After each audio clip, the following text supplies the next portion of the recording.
Welcome back to channel D student. जिस प्रकार से आपने पार्ट 1 को देखा उसी प्रकार पार्ट 2 को भी आप देखेंगे। लेकिन पार्ट 2 शुरू करने से पहले जो क्वेश्चन आपको कल कंफ्यूज कर रहा था पार्ट 1 में, ये कि one who is lover of Mankind, तो यहाँ पर इसको हम क्लियर करना चाहेंगे। बहुत से बच्चे ने कमेंट किया तो बहुत से लोगों को हम वहीं पे रिप्लाई कर दिए, लेकिन कुछ बच्चे अभी कंफ्यूज है तो यहाँ पर आप फिर से इसको समझ लीजिए। One who is lover of Mankind का जो मतलब होता है, जो आपको पता है, वो है फिलैंथ्रोपिस्ट। अब देखिए ऑप्शन में तो वो है नहीं। अगर वो चीज़ ऑप्शन में नहीं है तो आप ज़बरदस्ती तो उसको लाएंगे नहीं, ठीक है। तो यहाँ पर जो फिलैंथ्रोपिस्ट का मतलब होता है परोपकारी व्यक्ति, यानी कि जो दान आदि के द्वारा लोगों की सहायता करता हो। और ठीक उसी से मिलता जुलता जो शब्द है ऑप्शन नंबर बी, अल्टरिस्ट, ये ठीक उसी का मतलब साइनोनिम कह सकते हैं।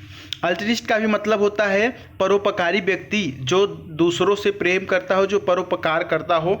और फिलैंथ्रोपिस्ट का दोनों का सेम मीनिंग है, ठीक है, दोनों एक दूसरे के साइनोनिम कह सकते हैं। तो यहाँ पर इसलिए हमने ऑप्शन बी बताया था।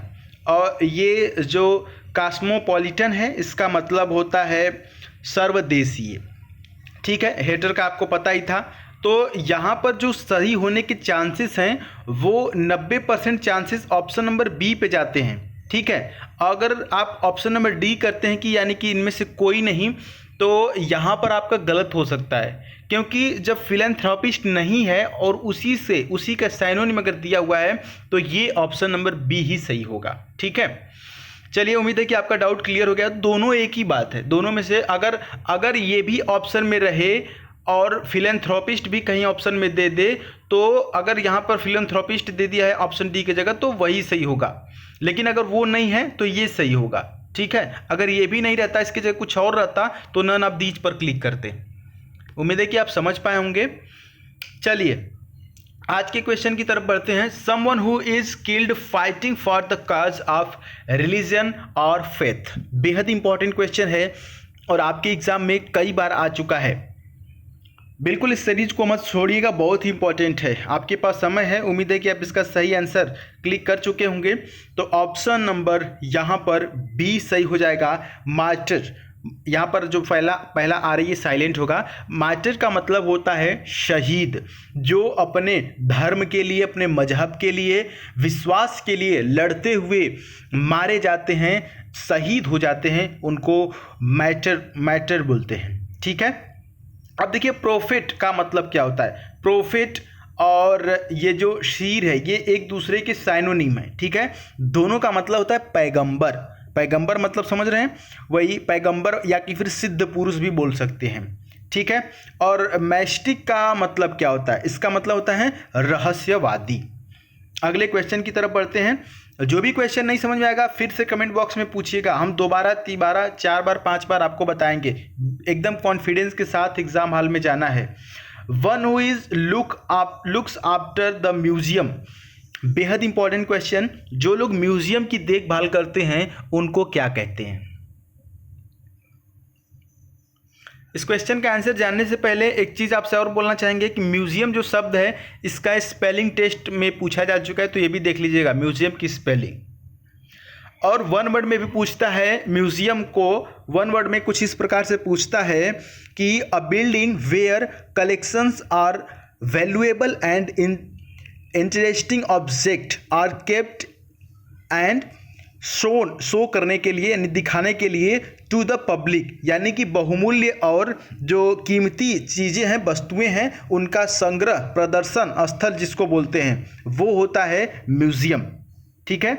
ऐसी जगह जहाँ पर कुछ वैल्यूएबल चीज़ें रखी होती हैं, पुरानी इंटरेस्टिंग चीज़ें रखी होती हैं, वो दिखाने के लिए लोगों के बीच में, तो वैसी जगह को म्यूजियम बोलते हैं। और जो उस म्यूजियम की देखभाल करता है उसको क्यूरेटर बोलते हैं। ऑप्शन नंबर बी सही हो जाएगा, लिख लीजिएगा इसको, क्यूरेटर, भूलिएगा मत, बेहद इंपॉर्टेंट वर्ड है।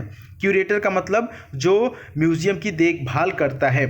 गार्ड का मतलब होता है सुरक्षा अधिकारी। गार्ड किसी व्यक्ति की या कोई प्रॉपर्टी की देखभाल करता है, ठीक है, किसी म्यूजियम की नहीं, गार्ड होता है।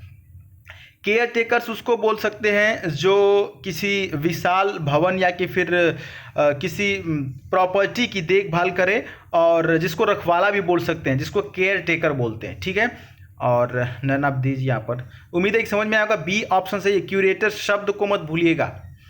अगला है कि one who is all powerful, one who is all powerful, इसका मतलब क्या होता है बताइए। आपके पास समय है और ऑप्शन आपके सामने है, बेहद इंपॉर्टेंट क्वेश्चन है। क्या होगा यहाँ पर सही आंसर? आंसर नंबर ए होगा ओमनीपोटेंट, ठीक है। देखिए यहाँ पर आपको आसानी से बताएं कैसे आप पता कर लेंगे।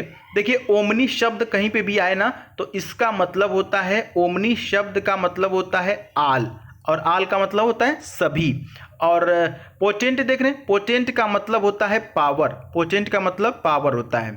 अगर ये आपको पता रहा होगा कि ओमनी का मतलब आल और पोटेंट का मतलब पावर, तो आल पावर यहाँ से देख रहे हैं, यहाँ से रिलेट करेंगे, ऑप्शन नंबर ए बिल्कुल सही हो जाएगा। मान लेते हैं कि आपको ओमनी पोटेंट नहीं पता था, लेकिन दोनों अलग अलग पता था, तो आप सही कर पाएंगे। ये जो तरीका मैं बता रहा हूँ ना, इसके लिए आपको एक प्लेलिस्ट मिलेगा इसी चैनल में। आप जाएंगे प्लेलिस्ट में तो वोकैबुलरी बाय सुधीर पांडे के नाम से प्लेलिस्ट है, उसमें की सारी वीडियो देखिएगा। वहाँ से आपको इतना नॉलेज डेवलप होगा कि आप कोई भी वर्ड मीनिंग कठिन होगा तो आप उसमें से अंदाज़ा लगा सकते हैं कि क्या सही हो सकता है, अगर नहीं आएगा आपको तो। और यहाँ पर ऑप्शन नंबर बी भी समझ लेते हैं। बी में आप देख सकते हैं कि यहाँ पर ओवर पावर दिया हुआ है। ओवर पावर का मतलब समझते हैं, अधिक शक्ति कह सकते हैं, प्रबल कह सकते हैं। पावरफुल का भी मतलब वही हुआ है, शक्तिशाली।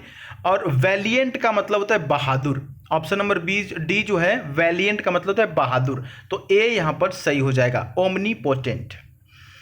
नेक्स्ट क्वेश्चन की तरफ बढ़ते हैं। अगला है कि one who is present everywhere, ऐसा जो सभी जगह मौजूद हो। One who is present everywhere. नए बच्चे ध्यान दीजिएगा, पुराने बच्चों को पता होगा जो शुरू से हमसे पढ़ते आ रहे हैं।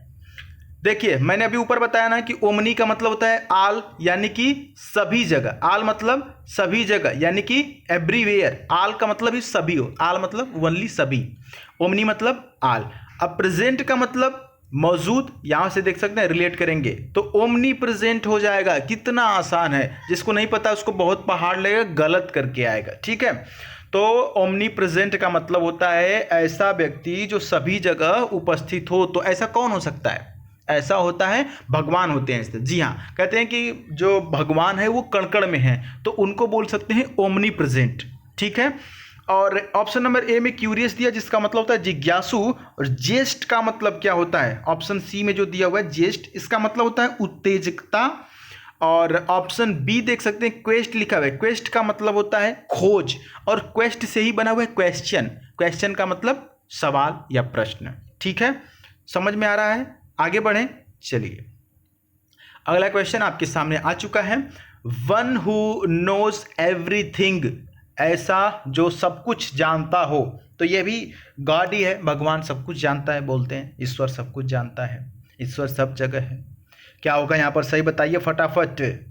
जी, ऑप्शन नंबर ए सही हो जाएगा, ओमनीसिएंट। ओमनी का मैंने फिर से बताया आल, तो आल सब कुछ, आल मतलब सब कुछ जानता हो, ओमनीसिएंट। ओमनी प्रेजेंट अभी ऊपर आपने पढ़ा, ओमनीपोटेंट भी पढ़ा, और ओमनीसिएंट भी यहाँ पर आपने पढ़ लिया। ऐसा जो सब कुछ जानता हो, जिसको सर्वज्ञ बोलते हैं, one who knows everything, omniscient. तो प्लेलिस्ट में जाइएगा और वोकैबुलरी बाय सुधीर पांडे वाली जो प्लेलिस्ट बनी हुई है उसको देखिएगा। वहाँ से आपको बहुत ही आसानी से सारी चीज़ें समझ में आएंगी, बेहद इंपॉर्टेंट है। साथ ही साथ अगर आप इंस्टाग्राम पे नहीं फॉलो किए तो वहाँ फॉलो करिए, वहाँ पर हम आपको मोटिवेशन देते रहते हैं ताकि आप अपने लक्ष्य की तरफ आगे बढ़ते रहें। ऐसे ही हम आपकी हेल्प करते रहेंगे। एक भी वीडियो मत छोड़िएगा, एग्ज़ाम करीब है, एक एक शब्द आपके लिए इम्पोर्टेंट है, क्योंकि सारी चीज़ें बिल्कुल एग्ज़ाम ओरिएंटेड दी जा रही हैं, और ये जो भी चीज़ें दी जा रही हैं ये आपके एग्ज़ाम में कई बार रिपीट हो चुकी हैं। तो अगर आपका लक्ष्य सही रहा तो फिर से ये क्वेश्चन रिपीट किए जाएंगे और बिल्कुल फंसेगा, ठीक है। संघर्ष इंसान को मजबूत बनाता है, फिर चाहे वह कितना भी कमजोर क्यों ना हो। खुद को कमजोर मत मानिए। इस बार भले ही आपकी कोचिंग्स बंद रही हों, लेकिन आपके पास समय बहुत था खुद को तैयार करने के लिए। तो आप लगभग इतने दिनों से तैयारी करते आ रहे हैं, तो उसको आप नाजायज मत जाने दीजिएगा, उसका भरपूर लाभ उठाइएगा और एग्जाम में कॉन्फिडेंस के साथ जाइएगा, बेहतर करके आइएगा। ठीक है, जुड़े रहिए इसी तरह से, बिल्कुल जोश और जुनून के साथ तैयारी करना है। आप जिस लेवल की तैयारी कर रहे हैं बहुत ही इंपॉर्टेंट लेवल है, और गर्व से अपना सीना चौड़ा करके आप घूमेंगे, सर ऊंचा करके घूमेंगे, बहुत ही गर्व होगा आपका। देश की सेवा करने के लिए जा रहे हैं। ठीक है, मिलेंगे नेक्स्ट वीडियो में, तब तक के लिए जय हिंद, वंदे मातरम।